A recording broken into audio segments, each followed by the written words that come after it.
दोस्तों, आज हम बात करने जा रहे हैं बॉलीवुड की उस टॉप एक्ट्रेस की जिसने महज 16 की उम्र में बॉलीवुड में अपना डंका बजाना शुरू कर दिया था। बड़ी बड़ी अभिनेत्रियां उनके सामने पानी मांगती थी। जी, हम बात कर रहे हैं सबसे कम उम्र में बहुत सारा काम कर फोकस हो चुकी दिव्या भारती की। दिव्या ने बहुत ही कम समय में इंडस्ट्री में अपने पांव पसार लिए थे। बॉलीवुड में कदम रखते ही वो टॉप अभिनेत्रियों में गिनी जाने लगी थी। दिव्या भले ही आज हमारे बीच ना हो, लेकिन अब भी वह और उनकी दमदार अदाकारी फैंस के दिल में वैसे ही जिंदा है। दर्शक दिव्या की क्यूटनेस और उनके चुलबुले अंदाज पर फिदा रहते थे। दिव्या भारती का जन्म 25 फरवरी 1974 को मुंबई में हुआ था। उनकी शुरुआती पढ़ाई भी मुंबई से हुई थी। वे बचपन से ही अभिनेत्री बनने का सपना देखा करती थी, जिसे उन्होंने पूरा भी किया था। वह एक्टिंग के पीछे इतनी पागल थी कि उन्होंने इसके लिए अपनी पढ़ाई तक छोड़ दी थी। उन्होंने महज 16 साल की उम्र में ही अभिनय करना शुरू कर दिया और इसके लिए दिव्या भारती ने 9वीं क्लास में ही अपनी पढ़ाई बीच में ही छोड़ दी।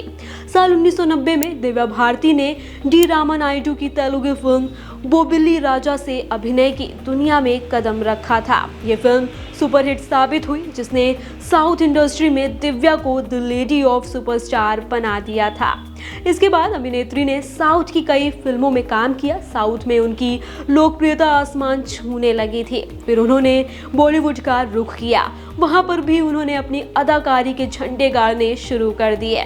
साल 1992 में आई फिल्म विश्वात्मा से अभिनेत्री ने बॉलीवुड में डेब्यू किया। फिल्म में अभिनेत्री ने सनी देओल, अमरीश पुरी, चंकी पांडे और नसीरुद्दीन शाह के साथ काम किया था। इस फिल्म से वे रातों रात सुपरस्टार बन गई। इसके बाद वह फिल्म दिल का क्या कसूर में नजर आई। हालांकि ये फिल्म पर्दे पर फ्लॉप साबित हुई, लेकिन इसकी म्यूजिक इतनी पॉपुलर हुई कि उस दौरान कैसेट इंडस्ट्री वाले जनता की मांग भी पूरी नहीं कर पा रहे थे। यानी वो इतनी कैसेट्स बनाने में असमर्थ हो गए थे जितनी मार्केट में मांग थी।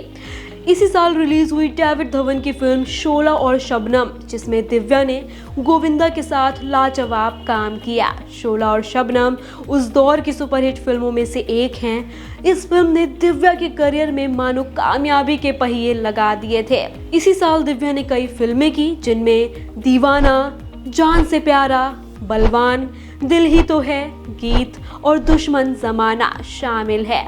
दिव्या भारती ने बेहद ही कम उम्र में वे सब कुछ पा लिया था जो एक सुपरस्टार का सपना होता है।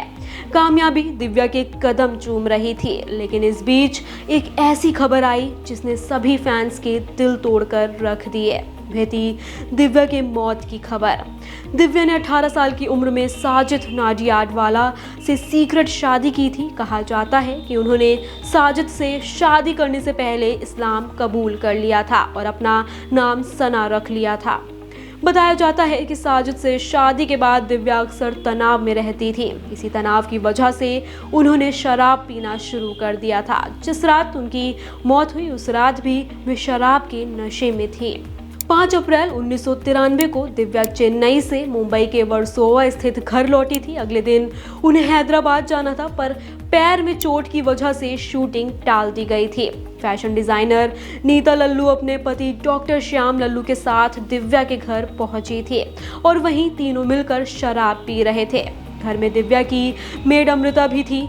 दिव्या लिविंग रूम की खिड़की पर बाहर की तरफ पैर कर बैठी हुई थी, जिस पर ग्रिल नहीं लगी थी और वो खिड़की पार्किंग की ओर खुलती थी। ऐसा बताया गया कि उठने की कोशिश में उनका हाथ फिसला और वह 5वीं मंजिल से सीधे नीचे गिरी।